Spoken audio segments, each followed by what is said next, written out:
ప్రియమైన దేవుని బిడ్డలారా, ఈ ఉదయకాల సమయములో దేవునికి వందనాలు తెలుపుతూ ప్రార్థనలో నడుపుదామండి. ఈరోజు అనగా అక్టోబర్ 1 తేదీ అనగా నూతన నెలలోనికి దేవుడు మనల్ని దయచేసినందుకు దేవునికి వేల కొలది స్తుతులు స్తోత్రములు. గత నెల సెప్టెంబర్ మాసం వరకు దేవుడు మనకిచ్చిన ఏ మేలులకైనను కీడులకైనను కృతజ్ఞతాస్తుతులు చెల్లించి నూతన నెలలోకి మనము అడుగిడుచుండగా దేవునికి వందనాలు తెలుపుదాం. ఈరోజు కోసం ఏర్పాటు చేయబడిన వాక్య భాగము యెషయా గ్రంథము 43వ అధ్యాయము 19వ వచనం ఈ విధంగా చెప్తుంది. ఇదిగో, నేనొక నూతన క్రియ చేయుచున్నాను, ఇప్పుడే అది మొలుచును, మీరు దానిని ఆలోచింపదా? నేను అరణ్యంలో త్రోవ కలుగు చేయుచున్నాను, ఎడారిలో నదులు పార చేయుచున్నాను. మనకు ప్రతి ముగింపు కూడా కొత్త ప్రారంభానికి బీజం వేస్తుంది అని మనకు తెలుసు. గత నెలలో మనకు జరిగిన పోరాటాలు కానీ, పాఠాలు కానీ మరియు సవాళ్ళు కానీ దేవుడు చేయబోయేదానికి మెట్లని మనం ఎదుగుదాం. కొన్నిసార్లు ఆయన వాగ్దానం చేసిన కొత్త విషయము స్పష్టంగా ఉండదు.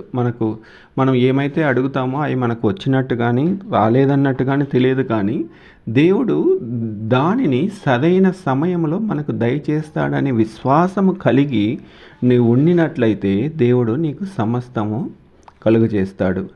ఆయన లోయపై సున్నితమైన సూర్యోదయంగా ఉండొచ్చు. అది ఎల్లప్పుడూ ఆశను పెరుగుదలను మనకు తెలియజేస్తుంది. ఈ నెలలోకి మనం అడుగు పెడుతున్నప్పుడు మనము ఆయన ఆశీర్వాదాలకు మాత్రమే కోరుకుందాం, వాటి కోసం వెతుకుదాం, వాటిని మనము అడుగుదాం.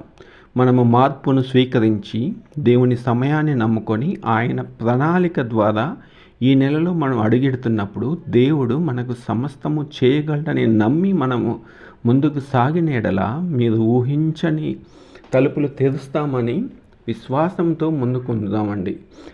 దేవుడు ప్రతి అడుగులో మనకు ఉన్నాడు అని మనము ముందుకు సాగిన ఎడల దేవుడు సమస్తము దయచేస్తాడని ఈ వాక్య భాగము మనకు తెలియజేస్తుంది. దేవునికి వందనాలు తెలుపుతూ ప్రార్థనలోకి అడుగెడదాం. మమ్మల్ని అతిమిక్కిలిగా ప్రేమించిన మా పరలోక రక్షక దేవా, నీకే వేల కొలది స్తుతులు స్తోత్రం తండ్రి. మాది నూతన మాసంలోకి మేము అడుగుటకు మాకు సహాయం దయచేసినందుకు నీకే వేల కొలది స్తుతులు స్తోత్రం చెల్లిస్తున్నాం నాయన.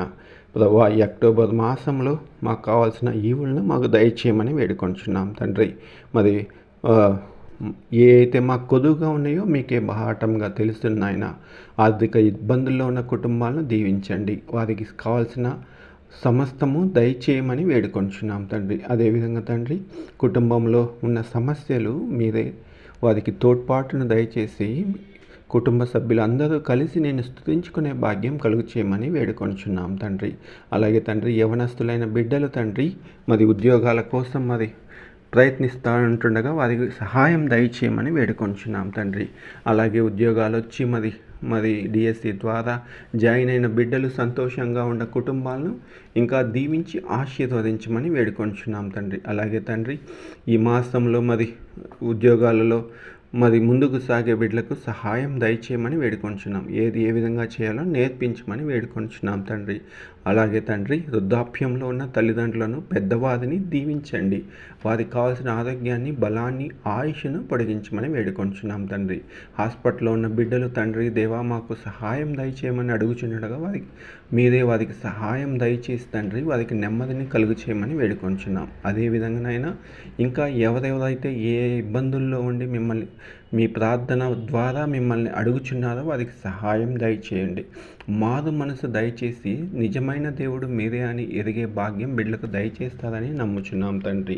ఈ నూతన మాసంలో తండ్రి మాకు ఊహించని మేలు మాకు దయచేస్తారని ఈ కొద్ది మాటలు మా ప్రభువును ప్రియుడైన యేసుక్రీస్తు నామమున వినయంగా ప్రార్థించి వేడుకొంచున్నాం తండ్రి. ఆమేన్. ప్రియులారా, మనము దేవునిలో నూతన మాసం దయచేసినందుకు కృతజ్ఞతాస్తుతులు చెల్లించి కొత్త నెలలోకి అడుగు పెడుతున్నందుకు ఆయనకు కృతజ్ఞతాస్తుతులు చెల్లించుతూ మన యొక్క ఆశీర్వాదాలను ఆయన అడుగుతూ ముందుకు సాగుదాం. ఈ మాటలు విన్నందుకు మీకు దేవుని నామంలో వందనాలు. మరియు మరికొన్ని ప్రార్థనలు, వాగ్దానాల కోసం మా ఛానల్ను సబ్స్క్రైబ్ చేసుకొని మమ్మల్ని ఎంకరేజ్ చేయమని దేవుని నామంలో అడుగుచున్నాం. దేవుడు మిమ్మల్ని దీవించునుగాక. ఆమెన్.